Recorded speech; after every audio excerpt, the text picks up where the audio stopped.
বলেছিলাম 2006 সালের 28 অক্টোবর থেকে হায়নার তাণ্ডব শুরু হয়েছিল বাংলাদেশের উপর। আল্লাহ তাআলার বড় মেহেরবানি, আল্লাহ তাআলা জাতিকে এই গজব এবং লানত থেকে হেফাজত করেছেন। সম্মানিত ভাই ও বোনেরা, এ দেশটি আমাদের দেশ। আমার আগে এস.এম. খালেদুজ্জামান বলে গেছেন, দেশের প্রতি দরদ, ভালোবাসা, মমত্ববোধ এটি আল্লাহ তাআলার এক রহমত, বিশাল রহমত।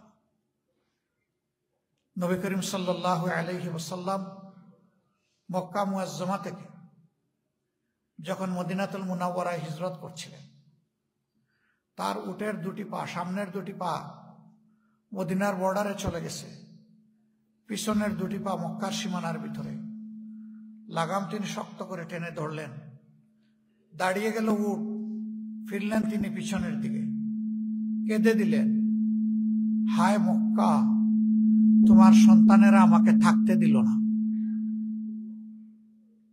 তিনি বলছিলেন আর কাঁদছিলেন, চোখ থেকে পানি পড়ে পড়ে দাড়ি একদম ভিজে গেল। সঙ্গী সিদ্দিক আকবর রাদিয়াল্লাহু তাআলা আনহু, হযরতে আবু বকর, তিনি জড়িয়ে ধরে বললেন, হে আল্লাহর রাসূল, এমনটি করে কাঁদলে এই মক্কা আরেকটা ডেড সিতে পরিণত হয়ে যেতে পারে। আপনি তো দয়ার সাগর, আল্লাহ না আপনাকে বলেছেন, ওমা আরসালনাকা ইল্লা রাহমাতাল লিল আলামিন।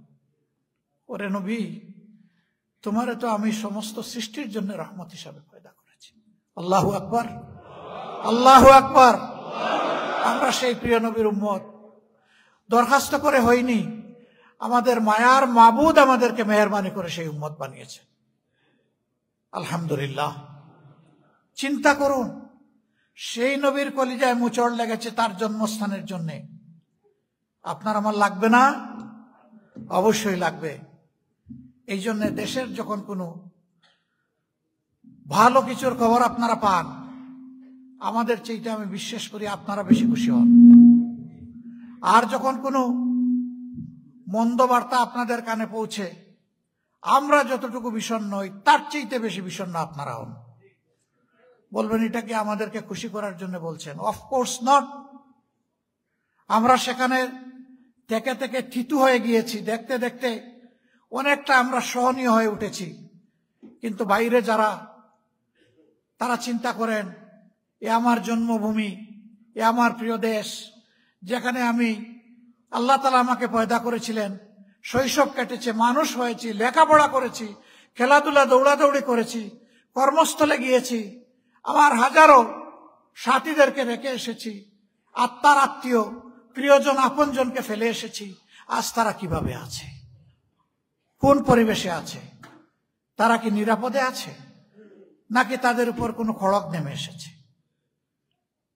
এই চিন্তায় আপনাদের অন্তর আনছান করে, অস্থিরতা আপনাদেরকে তাড়া করে। সম্মানিত ভাই বোনেরা, আমরা এর বাস্তবতা প্রত্যক্ষ করেছি 24-এর আন্দোলনের বিপ্লবের সময়।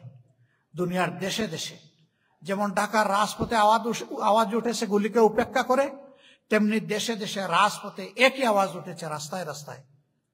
এমনকি কিছু কিছু দেশ যেখানে সব ধরনের সভা সমাবেশ নিষিদ্ধ, তারা এটাকে পরোয়া করেনি, তোয়াক্কা করেনি, ভুলে গিয়েছিল, রাস্তায় নেমে এসেছিল, আওয়াজ তুলেছিল, মুক্তির আওয়াজ। সেই অপরাধে তারা গ্রেফতার হয়েছে, তাদেরকে জেলে পুরা হয়েছে, শাস্তি দেওয়া হয়েছে, তাও তারা পরোয়া করেনি। এমনকি তাদের 2 জন জেলের ভিতরে ইন্তেকাল করেছে। এর পাশাপাশি লেখালেখির মাধ্যমে সমান তালে আপনারা এই যুদ্ধে শরীক ছিলেন।